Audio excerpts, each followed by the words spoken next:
Sino ba ang makakalimot sa pinagdaanan ni Zainab kung saan ay nag-iiyak ito sa social media sa pinagdaanan niya sa kanyang love life?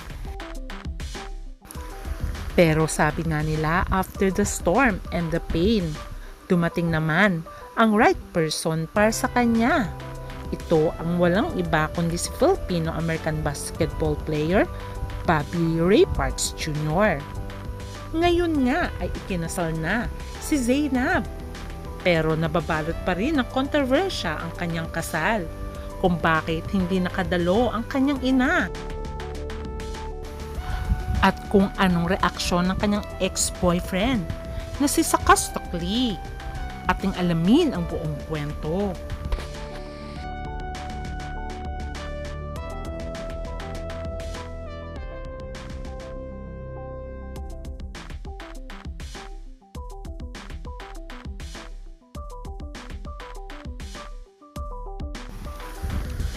Sino nga ba si Zainab Harake sa totoong buhay? Siya si Zainab Muhammad Ocampo Harake na ipinanganak noong December 11, 1998. Isa siyang Filipino YouTuber at actress. Isa si Zainab sa pinakasikat na social media influencer at YouTuber. Kaya naman marami ang humahanga sa kanya. Bago niya naging boyfriend at asawa niya na ngayon na si Bobby Parks, ay naging boyfriend niya muna ang singer na walang iba kundi si Sakastokli. Alam niyo ba na mahilig sa bata si Zainab? Officially, inadapt niya ang kanyang son na si Lucas at the age of 18 years old. On April 28, 2021 ay nagkaroon naman siya ng anak sa kanyang boyfriend noon na rapper na singer Sakastokli. Ayon sa kwento ni Zainab ay magkakaroon sana sila ng second son ni Sakusta. Pero dahil sa mga problema at pambababae nito ay nalaglag ang kanilang baby. Dito na nga ni-reveal ni Zainab ang kanyang paghihirap sa piling ni Clay. Kaya naman ay nag-decide niya ng tuluyan ng hiwalayan at siya na lang ay maging single mom kaysa umasa na magbabago ito. Dito na inamin ni Zainab na nagkaroon siya ng depression dahil sa ginawa ni Sakasta sa kanya. At dito ay masakit dahil nawalan siya ng second son. Kaya naman tuluyan nang nag-move on itong si Zainab at naging mabuting ina sa kanyang mga anak. Until nagtagpo nga ang landas nila ni Bobby Ray Barbosa Parks Jr., isang professional basketball player. At talaga namang napakagaling nitong basketballista. Nanggaling sa pamilyang broken family si Parks. Kaya naman sabi niya sa sarili niya, pag nagkaroon siya ng pamilya ay sisiguraduhin niyang hindi magiging broken family ito. Bago dumating sa buhay niya si Zainab Harake, ay naging girlfriend niya muna ay isa ring celebrity sa katauhan ni Micah. Pero sila rin ay naghiwalay at tuluyan nang hindi nagkabalikan.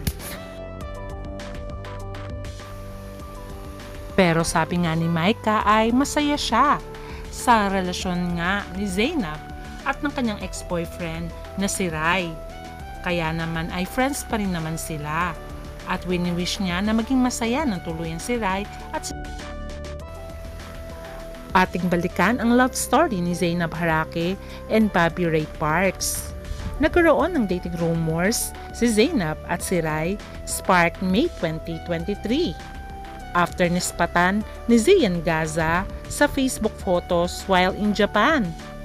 Kilala naman si Zian Gaza na pambansang Marites. Dahil nga sikat ng social media influencer at YouTuber itong si Zainab, ay kumalat agad ang kanilang mga larawan ni Bobby Ray Parks. Kaya naman kinumpirma na rin ni Zainab sa kanyang interview kay Boy Abunda na into relationship siya kay Bobby Ray Parks. Naging smooth sailing naman ang kanilang relationship. At talagang sinabi ni Bobby Ray Parks na ang center ng kanilang relationship ay si God. At tinuring ng anak ni Bobby Ray Parks ang mga anak ni Zainab. Dahil yun ang pangarap niya, ang magkaroon ng kumpletong pamilya. After a year ng kanilang relationship, ay nag-propose na nga si Bobby Ray Parks kay Zainab in July 2024. At teary-eyed ang lahat during the proposal.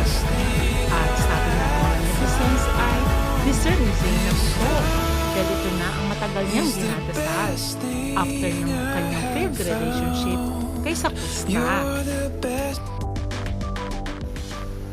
Siyempre, after the engagement, ay finally ikinasal na nga si Zainab nito lamang June 1, 2025 sa Tagaytay City.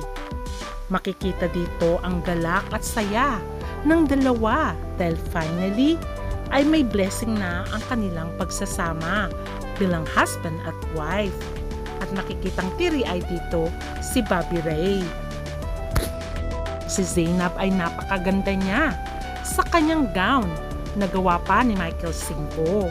Kaya sinasabi nga nila, after lahat ng inuluan ni Zainab, ay finally natagpuan niya na ang lalaking magmamahal sa kanya ng wakas. Ito nga ay si Bobby Ray Parks. Makikita naman sa larawan na napakaganda ni Zainab sa kanyang gown at sa kanyang kasal. Ganon din ang kanyang napangasawang si Bobby Ray Parks. At talaga namang bagay na bagay silang dalawa. Dahil sa kasalan ni Zainab at ni Ray, ay tinanong ng mga netizens, bakit walang makita na ina nito na umattend ng kasal ng kanyang anak? Inamin naman ni Zainab na hiwalay na ang kanyang mga magulang at co-parenting na lang ito sa kanila. Pero pinagtataka ng lahat ay okay naman ang kanyang mga magulang. Magkaibigan naman daw sila. Pero nagtataka ang lahat kung bakit hindi invited ang ina ni Zainab. Dahil meron daw nakakakilala sa ina ni Zainab. Sa isang store daw inamin nito na hindi daw siya inimbita ng kanyang anak at ayaw daw siyang papuntahin. At dito na nga lumabas ang usap-usapan tungkol sa ina ni Zainab kung gaano ba katotoo na hindi inimbita si Marife Ocampo na ina ni Zainab sa kanyang engrandeng kasal sa basketballistang si Bobby Ray Parks Jr. Naglabasan sa social media ang payag daw ng isang netizen na nakita niya ang kanyang ina sa social media personality sa isang convenience store sa Cavite. At dito nga niya sinabi, habang pumapasok siya sa pinto, nagsasalita daw ito.